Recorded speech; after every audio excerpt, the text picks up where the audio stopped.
This is a quick troubleshooting step-by-step video for using this Dots and Diamonds plate from the new Yours Loves Fee Urban collection of 4 stamping plates that just launched. Now this design here on the top right is what I would call a negative space stamping design, in that there are more gaps than there are raised areas, and that's not how it is on most stamping designs. It's certainly not how it is on these other 3. So I've found that this kind of negative space design requires a slightly different approach to get the same high results that we would expect.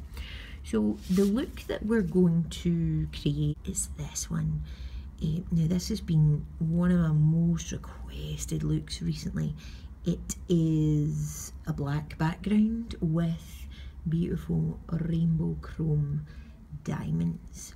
So to get that, I'm starting off with a Shellac Black Pool, which is cured, and to that I'm going to apply and cure a coat of Lecenté Layer It, and that is so that we can get our amazing rainbow chrome to look fabulous on there.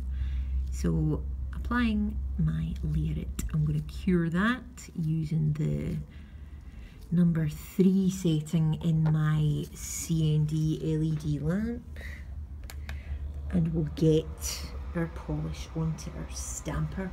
Now I'm going to use Creative Play Black and Forth.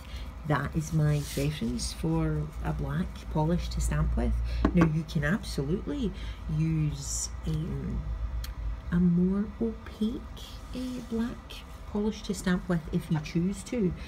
This black polish isn't completely opaque. Well, it's not. So if you stamp it over a very light colour, especially if you've used a pattern like this, a kind of negative space pattern, it's going to look a little bit wishy-washy possibly. So I'm going to be applying it to a black background, so it's going to look perfect and flawless anyway, so I'm not worried about that. Okay, now when you pick up this diamond design on your stamper, the key is in how you scrape it. So I'm going to get my black and forth on there, and I'm going to scrape diagonally from the centre out, and I'm going to do so quite slowly and with a good bit less pressure than I would normally apply. You'll notice I went over it a couple of times as well. I wouldn't normally do that. Okay, rolling the stamper over. And there we go. Now because the amount of polish that's going to be in this is much more than usual, you've got a few more seconds to play with it, which is why it's okay to scrape over it a couple of times, whereas normally I would be advising to scrape once firmly. Now I find that stamping on colour pops is much more difficult than stamping on real human beings, so I'm going to do this upside down because it gives a better result than it would trying to roll it the way you would on a person. Okay, there we go. Ideal.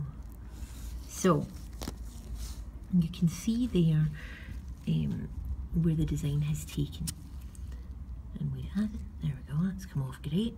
Oh, I'm pleased with that. Superb. Right, next step is to get our rainbow chrome and apply that. Now remember that the rainbow chrome is only going to adhere to the Lecenté Layer It that is uncovered. The bits that are covered with dry Creative Play Black and Forth are not going to get rainbow chromed at all. So I'm using a dense cosmetic sponge. That's my preference for this kind of technique. And let's go. Oh, jeez. It doesn't get old. I just get happier and happier every time I do it. That's fabulous. And the other benefit of the sponge is that it's ideal for taking off the excess. There we go.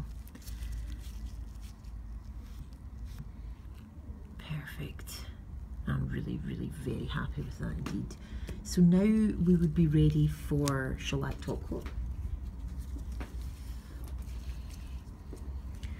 And we'll cure that and we'll be good to go.